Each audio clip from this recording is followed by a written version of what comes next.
Damos inicio al taller. Primero voy a presentarme. Yo soy Tomás Collos, trabajo en APRESID, específicamente en Sistema Chakras, como coordinador técnico zonal, y hoy tengo el gusto de presentar este taller.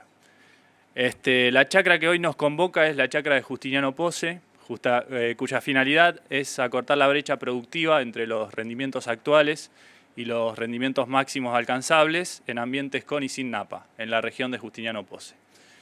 Para los que no conocen Sistema Chakras es un programa de APRESID que está hecho para el desarrollo de tecnologías sustentables, agropecuarias, en ambientes y sistemas de producción definidos.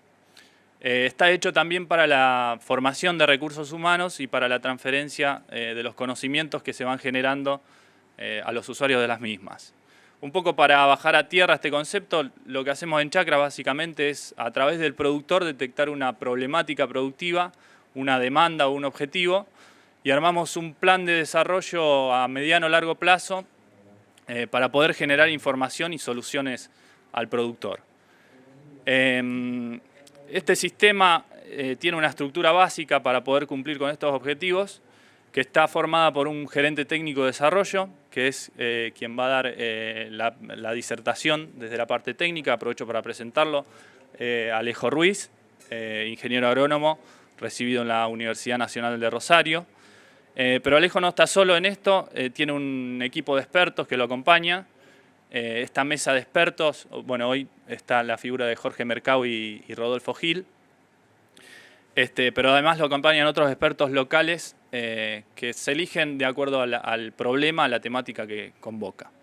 Además, Alejo tiene una coordinación desde APRESID que lo que hace es asistirlo y auditar que todo se vaya cumpliendo en tiempo y forma. Y por último, y como figura central, hoy lo tenemos a Javier Horaci, que está en representación de los miembros de la chacra de Justiniano Posse. La dinámica de este taller va a ser un poco diferente a lo que están viendo en el Congreso. Primero vamos a darle la palabra a Javier para que nos cuente por qué constituyeron una chacra en Justiniano Posse. Luego va a hablar Alejo 15 minutos sobre la parte técnica del proyecto. Y después le vamos a dar la palabra a los expertos para que nos cuenten y nos destaquen aspectos importantes de la temática. Les recuerdo que está prohibido fumar en la sala. Les recuerdo que apaguen sus celulares, por favor, o los pongan en modo silencio y que mantengan el orden. Al final de todo va a haber un espacio de preguntas, que el orden va a ser a medida que vayan levantando la voz, le van a dar un micrófono y vamos a ir respondiéndolas. Así que cedo la palabra a Javier.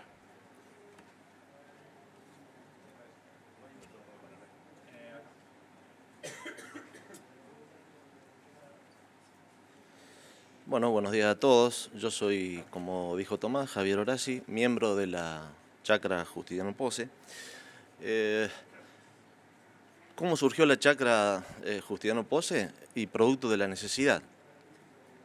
En nuestra zona tuvimos incesantes problemas de excesos de agua en los últimos años y empezamos a ver que, bueno, eso nos reducía los rendimientos, además de todos los problemas que teníamos, y problemas de camino y otros problemas.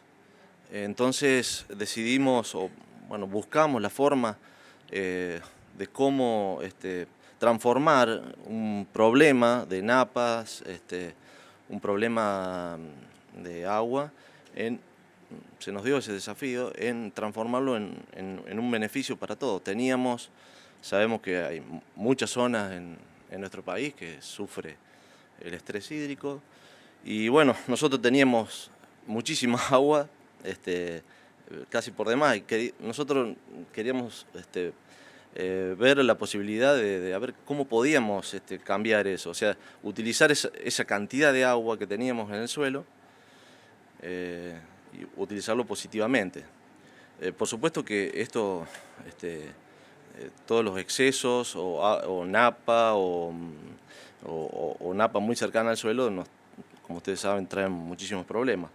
El hecho de tener esa cantidad de agua no era de por sí un beneficio. Entonces decidimos, nosotros ya venimos funcionando como regional en Justiniano Posse y planteamos hacer una chacra con este y otros temas, Pero bueno, este tema quizás fue el principal tema por el cual abordamos la chacra. Y bueno, estamos andando con la chacra, recién estamos en un año, o sea, por ahí a lo mejor ustedes tienen una expectativa de tener más información. Hay cosas que hay que cambiar y que, bueno, que se han ido cambiando, o sea, yo creo que de lo que nos propusimos en un inicio, hubo cosas que cambiamos, que delineamos o lo perfeccionamos. Y bueno, creo que estamos en el buen camino y nosotros las expectativas son máximas, digamos. Pensamos que con esta chacra vamos a poder direccionar la producción agrícola en nuestra zona hacia buen puerto. Alejo.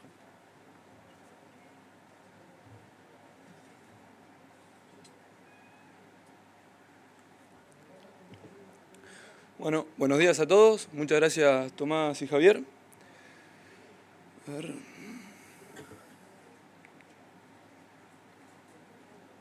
Bueno, la idea de mi charla es contarles un poco cómo surgió la chacra y en qué estamos trabajando en la misma. La misma se formó por un grupo de productores y técnicos de la zona de Justiniano Pose, de Montevideo, Escalante, Ordóñez, Laborde, que bueno, decidieron formar la chacra porque bueno, veían que existía esta brecha, que podrían aumentar los rendimientos, sabiendo que tienen una gran disponibilidad de agua. Otra de las razones que llevó a que se forme la chacra es los excesos hídricos.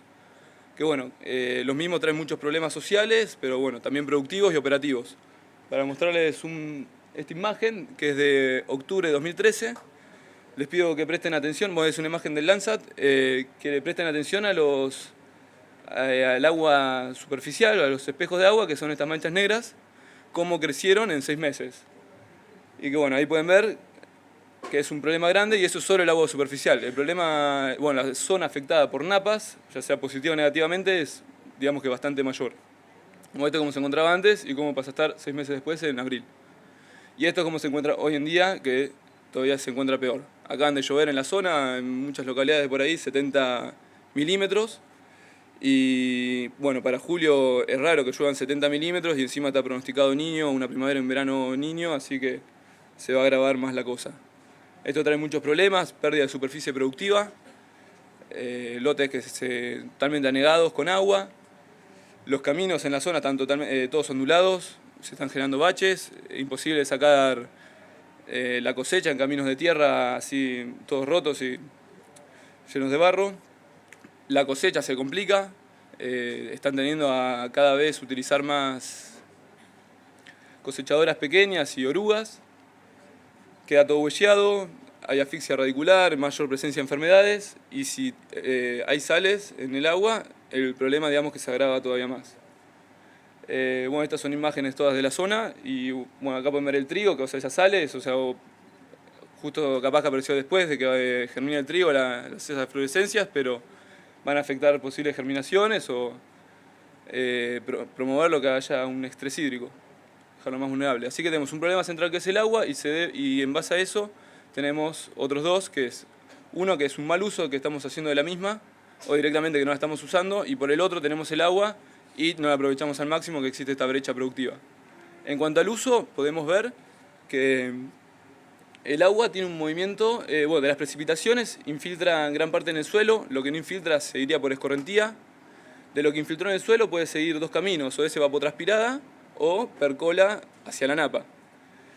Como no tenemos pendiente, la escorrentía podríamos decir que tiende a ser cero, así que los movimientos de agua son casi que exclusivamente verticales. Por lo tanto podemos definir que el nivel de la napa va a ser la diferencia entre lo que llueve y lo que nos evapotranspiramos en el ciclo. Hay un trabajo muy interesante que realizaron Nicolás Bertram y Sebastián Cháchara, de INTA Marco Juárez, que analizaron para la zona cómo varió el nivel de la napa en estos últimos 40 años. Y bueno, que sería la línea recta, bueno, que como pueden ver, pasó de estar de 11 metros por debajo de la superficie a hoy en promedio encontrarse a 2 metros. Mientras que las precipitaciones, uno puede decir, bueno, sí, llueve más, pero no, ellos vieron que las precipitaciones en general permanecieron constantes, el promedio sigue en 890 milímetros, así que si la napa ascendió y la evapotranspiración sigue similar, las precipitaciones siguen similares, lo que se modificó es la evapotranspiración. Y esto es así porque pasamos hay una fuerte tendencia hacia la agriculturización y sobre todo una baja intensificación, a realizar un solo cultivo por año. Por lo tanto, de los 890 milímetros que nos llueven en promedio, estamos utilizando con la soja como máximo 500-550 milímetros. Así que estamos desperdiciando más de 300 milímetros que, en el bueno de los casos, se evaporan directamente hacia la superficie o, si no, nos generan estos excedentes hídricos. También, bueno, Nicolás y Sebastián vieron que había una relación directa entre la superficie sembrada con soja y el nivel de la napa. Habría que capaz que separar acá cuánto es soja de primera y soja de segunda. Esto incluye a toda la soja, pero bueno, vieron que tiene un coeficiente de ajuste bastante grande. Que explica bastante bien la superficie con soja y el nivel de la napa. En cuanto a la brecha productiva, brecha ¿qué sería? Es una diferencia entre los rendimientos que estamos teniendo y los que podríamos llegar a tener. Existe esta brecha y uno la puede comparar, la brecha con el rendimiento que sería el potencial o el rendimiento alcanzable. El rendimiento potencial es el que queda definido por la radiación y la temperatura, que tenemos una zona, y podría ser también el suelo, mientras que el alcanzable, si a ese rendimiento potencial lo ajustamos por la oferta hídrica de nutrientes, y el rendimiento actual es cuando lo ajustamos por los factores reductores de rendimiento como malezas, enfermedades y plagas, y adversidades también climáticas. Como pueden ver, hay una brecha, existe esta brecha, es para toda la zona de Marco Juárez, estos son rendimientos históricos, la brecha histórica sería, no es la brecha actual, pero es grande y especialmente en los cultivos de trigo y de soja se puede aumentar y bastante. En estos ambientes, al tener disponibilidad hídrica, que es más que suficiente, y tenemos la parte de nutrientes, lo podemos ajustar, podemos decir que podemos apuntar con el rendimiento actual que supere el alcanzable. La brecha también está muy relacionado con la productividad del agua, que es con qué capacidad podemos transformar esos milímetros de las lluvias en producción, o sea, quintales de grano, litros de leche, kilos de carne, producción de pasto. Esta productividad va a depender de la capacidad de infiltración y almacenaje de agua que tengan nuestros suelos, cómo nuestra planta puede tomar esa agua y a su vez esa agua que captó, cómo la transforma en producción. Dentro de esta línea de trabajo surgieron varios interrogantes como cuantificar la brecha que estamos teniendo, a qué se debe esta brecha, para largar nuevas líneas y poder ajustar la tecnología. Y surgió de un principio Amaranthus como un factor reductor de especial interés para los miembros de la chacra que querían profundizar los conocimientos de su comportamiento local. En cuanto a productividad, queremos ver cuál es qué productividad estamos teniendo de agua y cómo la podemos aumentar. Respecto al uso, la idea es aumentar el consumo de agua, usar más agua, y la respuesta nuestra, que estamos en planteos que son totalmente agrícolas, es realizando una mayor intensificación. Así que la idea es ver qué secuencias son las más recomendadas para cada ambiente, qué niveles de intensificación y cómo manejamos la nutrición con estas nuevas intensificaciones.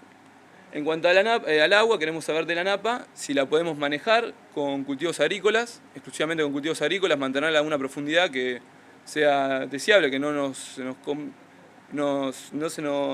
tenga un efecto negativo sobre nuestros cultivos, cómo varía su profundidad de las sales a lo largo del año y cuáles son los aportes que nos pueden realizar a los cultivos nuestros. Así que, arrancamos con 4 rotaciones. Serían 8, pero 8 rotaciones con diferentes niveles de intensificación, desde un nivel de intensificación medio, como puede ser una rotación típica trigo-soja, maíz-soja, a una muy intensificada, como 2 cultivos agrícolas por año. Realizamos estas rotaciones, ya vamos por el primer año. Analizamos los resultados en estos 2 sitios. En una serie Montegüey, que es con napa, y otro Laborde sin napa. se ven donde estarían las franjas de las rotaciones. En general tienen entre 3 y 5 hectáreas cada una de estas parcelas. Y bueno, analizamos la secuencia trigo-soja. Acá están pueden ver las fechas de siembra, qué variedades y cosecha y qué rendimientos obtuvimos. La campaña pasada fue bastante lluviosa, así que no hubo grandes diferencias. En Wenceslao Escalante, era el sitio sin napa, el otro Justiniano Poses con napa. Los rendimientos dentro de todo son bastante similares, así que podemos decir que la napa no jugó un papel tan importante en el aporte hídrico. Calculamos la evapotranspiración para lo que fue el periodo para la campaña, las precipitaciones que ocurrieron, contándolas desde mayo a mayo, que era cuando estaban implantados los trigos. La eficiencia del uso del agua, y lo que quiero recalcar acá es la productividad de la misma, que como pueden ver, cuando la rotación trigo-soja, la productividad del agua es mucho mayor. Estamos produciendo 4 kilos más de alimento, más que realizando un solo cultivo al año. Y lo otro que hay que recalcar es la diferencia que hay entre las precipitaciones y lo que evapotranspiró. Con una soja hay casi que 500 milímetros de agua que se están o desperdiciando, realizando una soja al año, que se están desperdiciando, evaporándose directamente a la superficie, o lo que es peor, generando estos excedentes hídricos. Esta soja de la chacra, es el rendimiento alcanzable que obtuvimos para esta campaña. En base a los rendimientos, y la evapotranspiración de 570 es un valor que calcularon en el INTA, un buen valor de evapotranspiración. Separando el trigo de la soja y viendo cuánto evapotranspiró cada uno por separado y la lluvia que ocurrió en el periodo que estuvo implantado cada uno, como pueden ver, cuando se encuentra el trigo se produce un balance negativo, o sea, se está consumiendo agua del suelo, lo que es mejor de la napa y la misma que descienda. Y cuando se encuentra la soja, sucede lo contrario. Está bien que sí, es un año que llovió más de lo normal. Y en este gráfico pueden ver cómo varió el nivel de la napa en el sitio en Justiniano Pose, que era Soria y Montegüey. Y como pueden ver, arrancamos con la napa, desde que arrancamos a medirla, en 1,5 metros de profundidad, y hoy en día estamos acá. Y viene descendiendo, todavía faltan un par de meses para que se cumpla un año, y creemos que vamos a llegar a prácticamente el mismo momento, en la misma profundidad en que se encontraba en el inicio. También pueden ver que, ahí se ven cuándo estuvo implantado el trigo, cuándo estuvo implantada la soja, y esto para mostrarles que, más gráficamente lo anterior, lo azul es cuando la evapotranspiración es mayor que las lluvias, por lo tanto se produce un balance negativo, y acá se estaría ocurriendo un balance positivo y una recarga de la napa que ven perfectamente cómo aumenta. La idea de esto no es que hay que hacer trigo, sino hay que hacer 2 cultivos. Ya este trigo podría ser o ryegrass o cualquier otro cereal o arveja. Yo creo que habría que meter otro cultivo, aprovechar estos milímetros de más y a la vez de una manera de poder regular la napa y aprovechar el agua que estamos usando. Y creo que si no empezamos a realizar 2 cultivos al año y aumentar el consumo de la misma, el agua nos va a llegar al cuello esta primavera. Muchas gracias.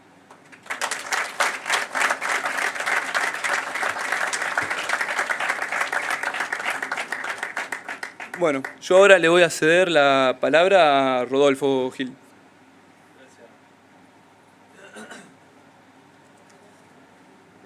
Es poco lo que te puedo acotar, Alejo, porque me parece que fue muy clara y muy completa la explicación tuya.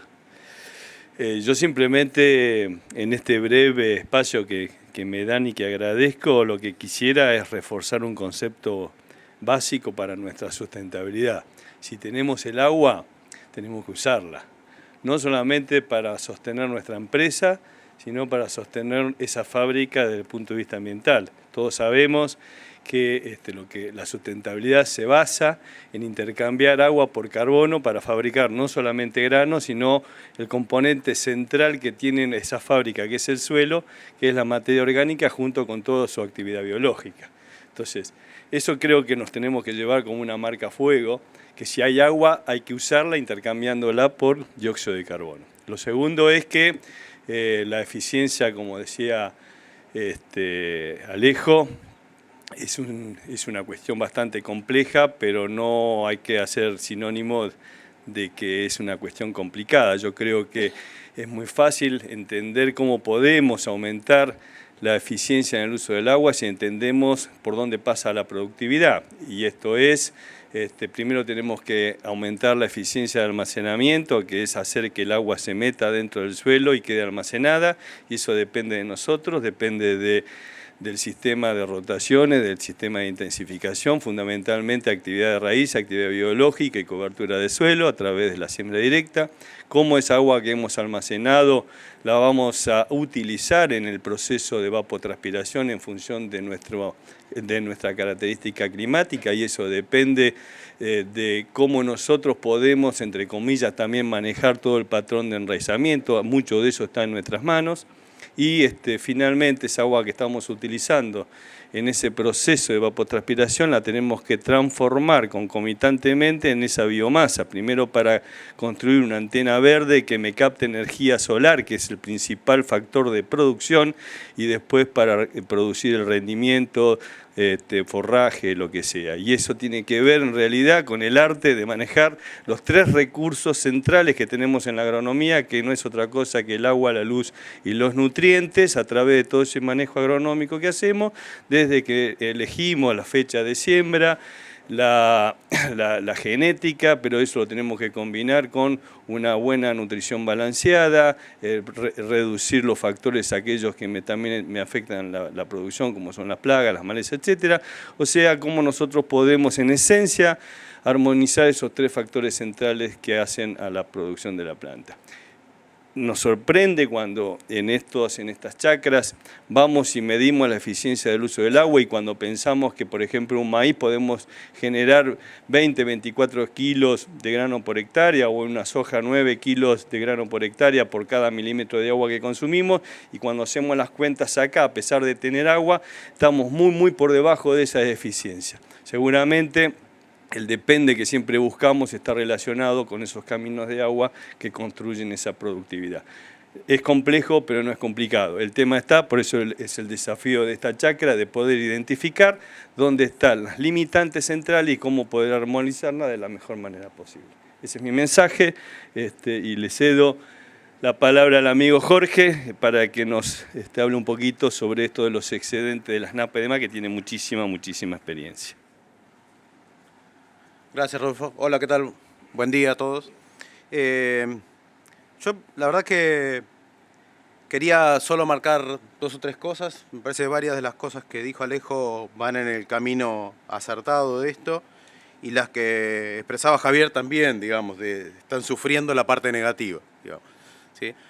La primera cosa que a mí me gustaría decir es que está bien, digamos, y es un problema y bastante más difícil resolver el tema de cuando la napa ya está muy cerca, pero es muy importante que este tipo de acciones sirvan para alertar a todos los que no están mirando. Es que debe haber hoy más de 1/3 de toda la región sojera principal del país que está con napas, con influencia de napas cercanas y subiendo, ¿sí? O sea que el punto es eso, que se transforma en un problema grave cuando lo tengo arriba, y la cosecha pasada, quienes estaban en esa zona lo vivieron, es una oportunidad enorme para el país. No es una oportunidad enorme solo para un productor, ¿sí? O sea, hoy podría estar produciendo el país muchísimo más cultivo, porque su principal zona productora tiene más de 1/3 de la superficie, con una oportunidad enorme, que puede ser un problema gravísimo.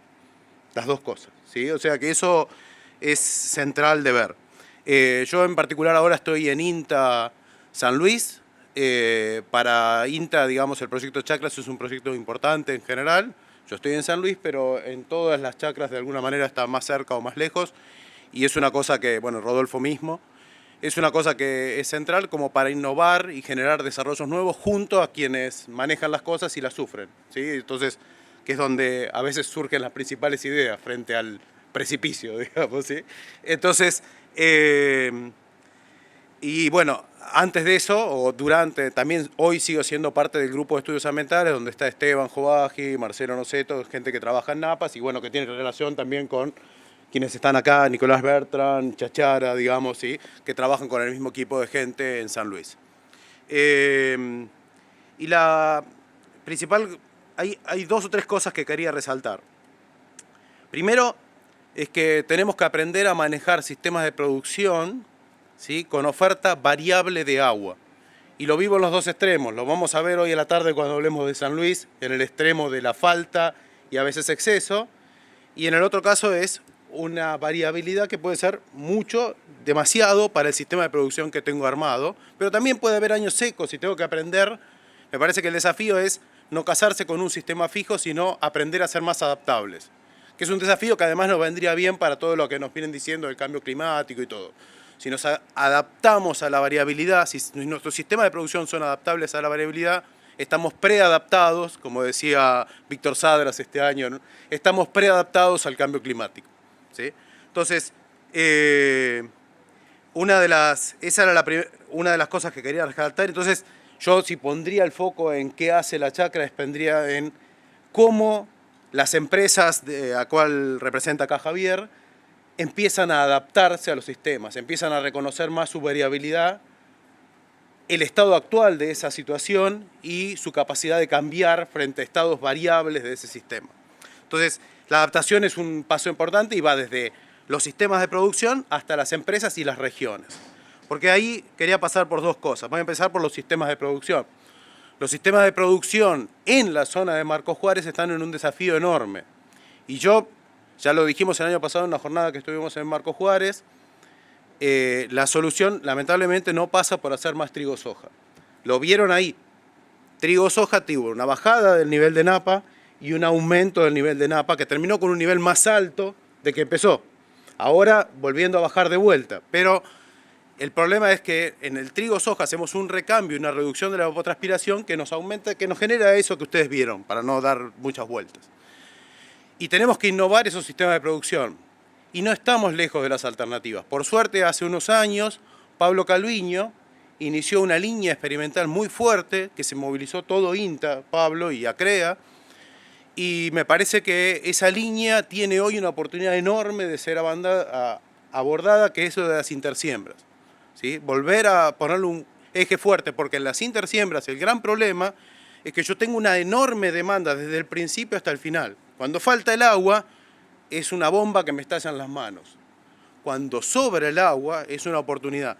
No está cerrado tecnológicamente, pero es un desafío tecnológico fuerte en el cual tenemos por lo menos 7 o 8 años de experiencia. Cerca de esta zona está la experimental Manfredi, que Claudia Vega ha trabajado con esta línea experimental. O sea que hay formas de aliarse para generar innovaciones en esto. Y yo creo que la intersiembra, por más que me parezca una locura desde el punto de vista de factibilidad en mi campo, lo que quiero hacer, el quilombo el lío de la cosecha, y etcétera, etcétera, tiene la posibilidad de ser una solución para este problema. Y a la vez oportunidad de ser productiva cuando la napa está demasiado cerca. Cuando la napa está lejos, todavía aprendamos a usarla. Es una gran oportunidad. La segunda cosa es, eso es a nivel de los sistemas de producción que me parece que están desafiados fuera de sus extremos, fuera de sus límites actuales, que tenemos que romper ese paradigma de los sistemas de producción. Y la segunda, y me alegra que esté ese equipo ahí adentro, es que el problema de la napa no es local y de un campo. Claramente es regional, sobre todo cuando empiezo a tenerla cerca, porque la conectividad, esas fotos que mostraba Alejo de la foto de mayo no sé, vieron lo impresionante que era, de julio, es muy impresionante eso. La conectividad que empieza a tener el agua en un lugar donde el agua no se movía, ¿sí? Es enorme. Y entonces la visión regional empieza a ser importante, tanto en el diseño del paisaje, desde la canalización y todo ese tipo de cosas para los excedentes, como en todos esos campos que no son de uso agrícola y que se usan ganaderamente, o los tambos, ambos extremos tienen un enorme servicio para dar a que la agricultura sea más productiva, ¿sí? Que es mantener lo más posible la napa. O sea que el desafío de una chacra, y lo lindo del sistema chacras, es que se plantea inicialmente más allá de las tranqueras de un campo, y eso está bueno porque puede incluir a las provincias, puede incluir a las cosas, es abordar esto con una visión más regional también. Pero ya les digo, desde la cultura de los productores, que tiene que ver con la adaptación al cambio y la variabilidad, pasando por la ecofisiología o la ecofisiología de nuestros sistemas de producción, a el diseño regional, esa zona enfrenta un desafío enorme y una gran oportunidad. A mí me parece, Alejo, que te felicito por estar donde estás porque tenés una linda oportunidad ahí en los próximos años. En cambio, Javier, no sé si te felicito tanto porque la vas a tener, mientras todos aprendemos, vos la vas a tener que sufrir. Pero bueno. Sí, exacto, es dulce de leche. Es dulce de leche. Bueno, muchas gracias.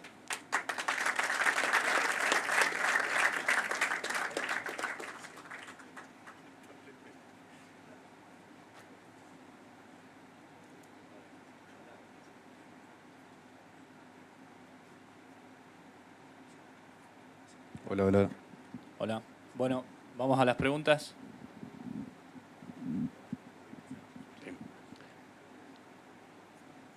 Buenos días, yo soy Otamendi. Vengo de zonas que tenemos este tipo de problemas recurrentes. Mi pregunta es, ustedes están ya en una situación avanzada de inundación. Los pronósticos futuros no son buenos, salvo que ocurra algo distinto. Inmediatamente, ¿qué medidas tienen ustedes previstas para abordar esta situación? ¿Tienen ambientación de los campos? ¿Tienen algún diseño de la mejor utilización del sistema al cual Mercado se refería? ¿Han incluido el sistema mixto ganadero en estos planteos?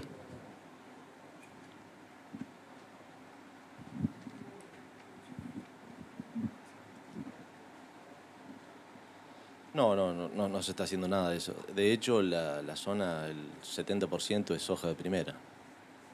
Lo que sí se está haciendo como medida, no sé si usted se refería a eso, se está canalizando la zona. Obviamente lo que estamos viendo en las zonas ya canalizadas, que eso no soluciona el problema, la napa sigue alta, soluciona parcialmente los excesos puntualmente, pero la napa sigue alta y sigue provocando problemas. O sea que en ese sentido, y yo lo que veo que es difícil, una zona que se reconvirtió a agricultura, que pase a ganadería nuevamente. Por ahí lo que planteaba Jorge es, no sé si te referías a que haya más feedlot y que consuman esos feedlot agua y que una cantidad... No, me refería a las partes bajas de ese paisaje que también usan mucha agua. Digamos. Claro, con pasturas. Aunque en tu campo no hagas ganadería, lo que pasa es que lo que plantea Hernán, en un sistema ganadero hay la posibilidad de meter muchas más alternativas que consuman más agua. Incluso volver a alguna cosa perenne. El problema, lo que vos decís también es cierto. Para volver a un sistema ganadero hay que meter un montón más de plata por hectárea en vacas y en estructura que ya no están, digamos. O sea, a veces no es una opción. ¿Sí? Eso es lo que digo. Pero igualmente, es verdad que si uno tiene la posibilidad de producir pasto para las zonas aledañas, por ejemplo, en un verdeo unificable, tiene más oportunidades.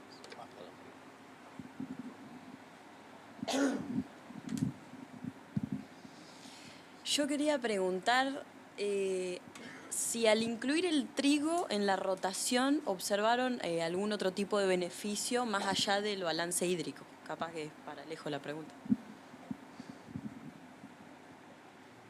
Las rotaciones están en su primer año, así que tampoco es que vimos grandes avances, pero bueno, suponemos que sí va a traer un mayor beneficio la inclusión del trigo, una mejora en la estructuración del suelo, sea por los ciclos de secado o porque las raíces mismas ayuden a formar macroporos o hiporos. Y también, o sea, esta mejor estructura física va a ser bueno para, en el caso que suban las sales, que las mismas se vuelvan a lavar para abajo si descienden en napa. Se me ocurre, sin estructura no, va a ser imposible lavarlas.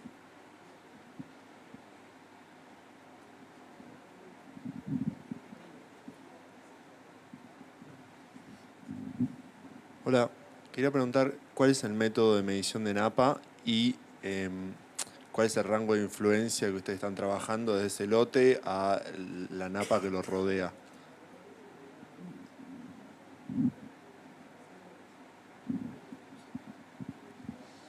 Tenemos freatímetros colocados en las rotaciones. Este primer año, bueno, eran en su gran parte todas trigo soja, así que hay 4 freatímetros, entonces tomamos el valor de los 3 de trigo soja y los promediamos. Y ese es el valor que tenemos, y de zona de influencia todavía no estamos midiendo, pero bueno, la idea es comenzar a medirlo también.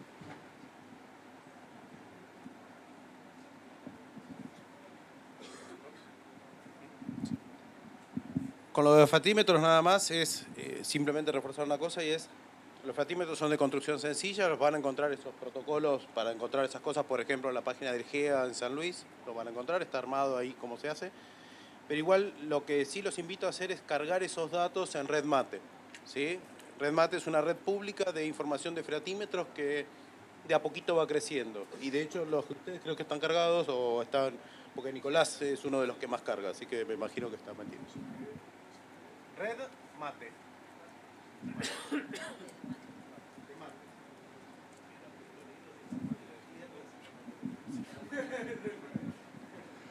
Hola, buen día. Sí, primero un pequeño comentario de lo que estamos haciendo en la zona de Magiolo, cerca de Venado Tuerto. Y después una pregunta respecto al maíz. Nosotros tenemos toda la zona alrededor de las lagunas, todo con pasturas y verdeos. Tenemos hacienda. Hemos encarado las cargas respecto al tener personal en el campo y a invertir en ganadería. Y ha dado buen resultado y además lo vamos acompañando con verdeos permanentemente. Teníamos los trigos en las lomas, porque por ahí nos afectaban las heladas. Hemos pasado trigos a los bajos o a los ambientes bajos. Estamos también sumando avena como puente verde, como verdeo para hacer rollo. Hemos aumentado algo más lo que es pastura. Da un buen resultado, nos da estabilidad en la producción. El pasto da muy buena estabilidad, pero solos no llegamos a ningún lado. Hay que asumirlo al costo que requiere la ganadería, especialmente las cargas sociales, porque da beneficio, más los números que hay hoy. El trigo soja hoy da muy buen número, hay mucha agua y se la aprovecha bien. Y de respecto al maíz, tenemos el inconveniente que donde toma algo de napa muy cercana, baja mucho el rendimiento de maíz, que si bien lo teníamos en los ambientes con bajos, lo estamos pasando a las lomas porque se nos presenta ese inconveniente. Y si tenían alguna experiencia en densidad o algún manejo distinto de maíz en ambientes con napas muy cercanas, 1 metro o menos también. Se nos baja de 130 a 70, 80 quintales y bueno, lo estamos sacando y la soja rinde muy bien ahí, en esa zona, pero hay que mantenerse con soja o trigo soja.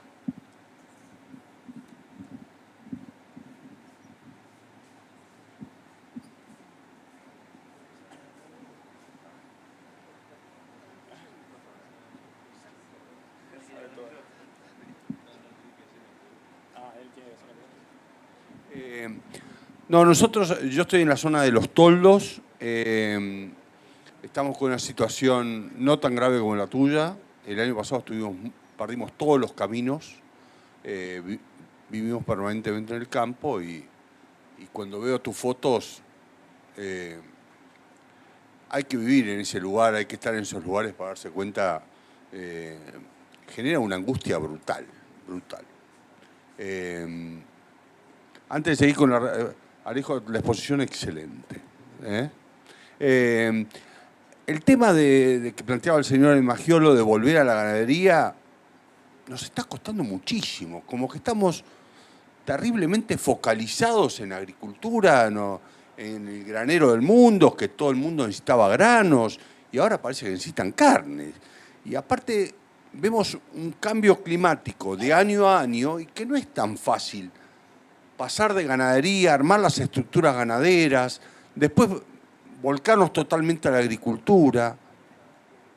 ¿Cómo nos manejamos? A ver, yo creo que el comienzo es esto, hacer punta de lanza, como decimos, empezando a hacer estos planteos. Casualmente el martes, desde el programa Chacra, organizamos aquí en Rosario, en la Universidad de la Facultad de Agronomía en Zavalla, justamente un evento que le llamamos Encuentro sobre los SIP, los Sistemas Integrados de Producción. Convencidos de que con una agricultura pura y simplificada como la que estamos haciendo, no es sustentable. No nos engañemos. Leamos la naturaleza y tratemos en lo posible de imitarla. En un ambiente donde tenemos una demanda de arriba de 1.200 milímetros por año y que lo está lloviendo otro tanto o más y que estamos sacando solamente 300 milímetros, milagros no podemos hacer. ¿Qué haría la naturaleza? Y la naturaleza se estaría llevando lo que está lloviendo, porque estamos más o menos en un balance equilibrado.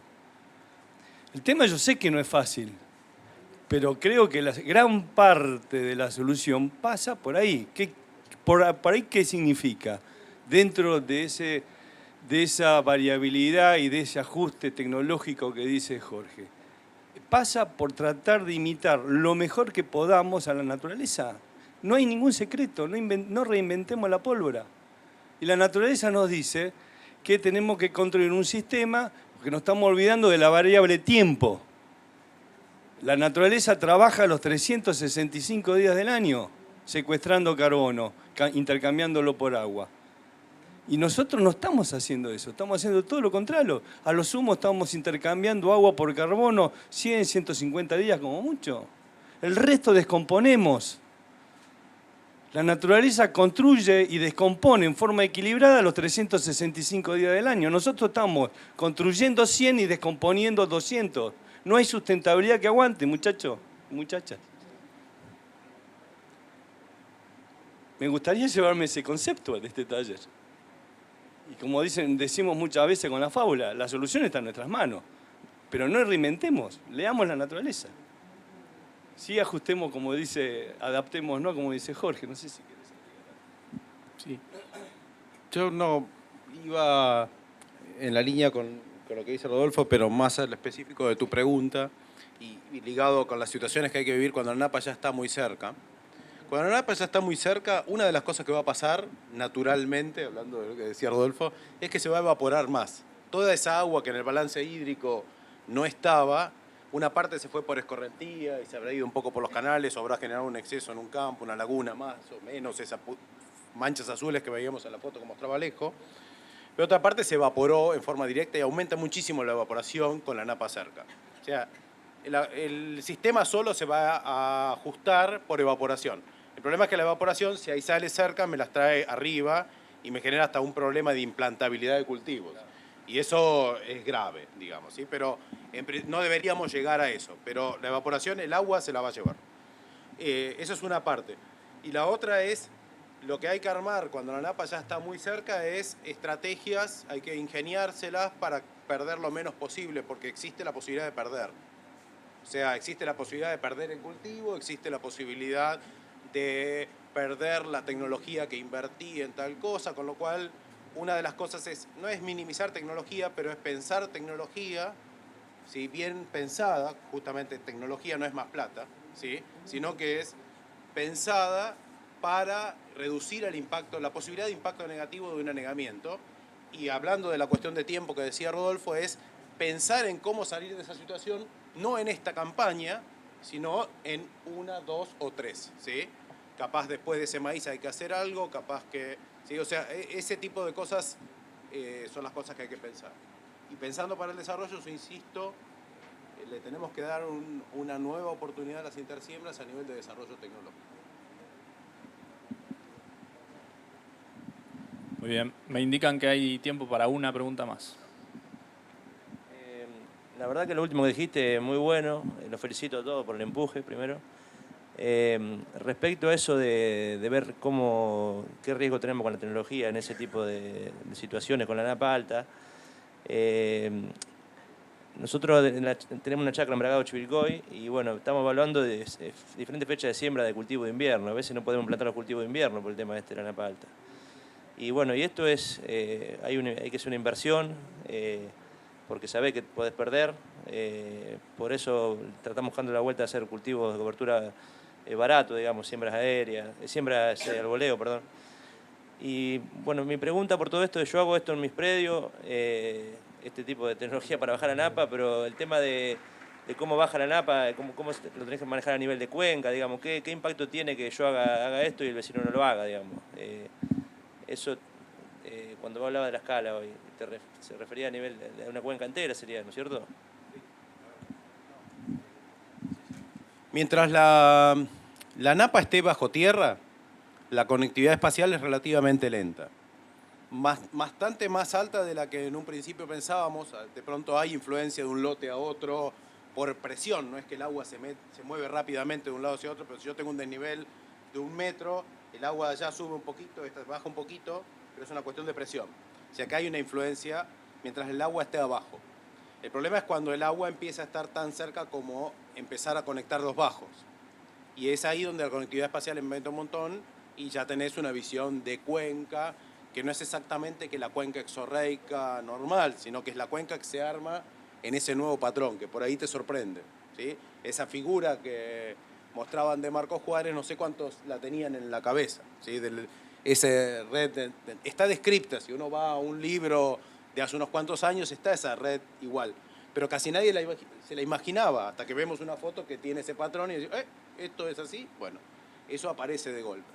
Entonces, efectivamente puede haber cosas que te exceden el campo, pero hay mucho por hacer a nivel de campo y hay mucho en la responsabilidad de lo que se hace en cada hectárea de campo. Eso es algo que venimos bregando. Como decía Javier hace un rato, digamos, los canales no van a solucionar todo. En las zonas donde por suerte puedo canalizar los excesos, ¿sí? No sé si se acuerdan el Bienvenidos a Peguajó de la charla de Esteban del año pasado, pero, bueno, la cuestión es que en las zonas donde podemos canalizar los excesos, por suerte, los más graves nos podemos sacar de encima, que es esta zona. Dentro de todo lo más grave se puede sacar, pero hay zonas donde no, y donde el agua, por ejemplo, donde estás vos, donde el agua te llega arriba y no la sacás, pasa. Y con lo que decías de los cultivos de invierno es lo mismo. Digamos, en la minimización de la tecnología ahí, lo que habría que desempolvar es las siembras de abril. Doble propósito, lo que era el doble propósito, ¿sí? Pero barato, que no se enferme, con fertilización en 35, 31.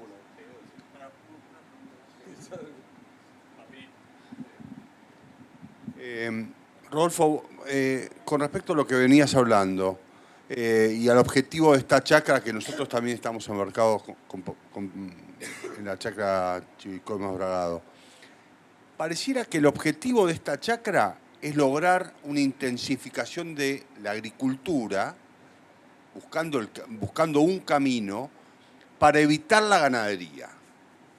Entonces, decime algo al respecto. Que no es eso. Lo que sí, la realidad, como dijo Javier, hoy es un sistema agrícola puro y no podemos mañana decir borrón y cuenta nueva, acá venimos con la ganadería. Si eso ocurriera, va a ser todo un proceso transicional. Lo que sí, estamos convencidos que el agua es la mejor manera de sacarla, como hoy lo dije y lo repito, y estamos todos convencidos de eso, que la mejor manera de sacar el agua es transpirándola. Es la mejor manera, es más, mejor que sacarla por canales. Los canales, como dice Jorge, cuando ya la situación es extrema y hay que... Pero la mejor manera de sacar el agua es transpirándola y si es posible los 365 días del año. El suelo no debería descansar nunca, rompamos ese mito. El suelo no tiene que descansar. El suelo tiene que estar como lo hace la naturaleza, trabajando los 365 días del año, con cultivo de grano o con cultivo de cubierta, con verdeo o con pastura. Eso lo dirá la coyuntura socioeconómica, cómo lo podemos ir armando, rearmando, si nos conviene o no conviene el negocio, pero el principio técnico no lo podemos esquivar. Tenemos que sacar el agua transpirando los 365 días del año. No es nuestro objetivo no entrar a la ganadería. Nuestro objetivo en esta chacra es sacar el agua transpirando los 365 días del año. ¿Está? La última y basta porque me van a matar, sí. No por canoso quiero insistir. A mí me tocó trabajar en un plan ameguino que promocionaba la retención del agua en el lugar donde caía, evitar las inundaciones. Me tocó trabajar en la cuenca cerrada de Deró, donde no había ninguna posibilidad de drenaje. ¿Pero en qué consistió el sistema? En ir chacra por chacra, determinar la cuenca, agrupar a los productores en la cuenca y enseñarles a manejar el uso del agua a través de los distintos cultivos, lo que dice en otros términos Gil. Yo creo que es clave eso. Yo no sé si ustedes están agrupados por cuenca, pero tienen que encarar un sistema sistémico.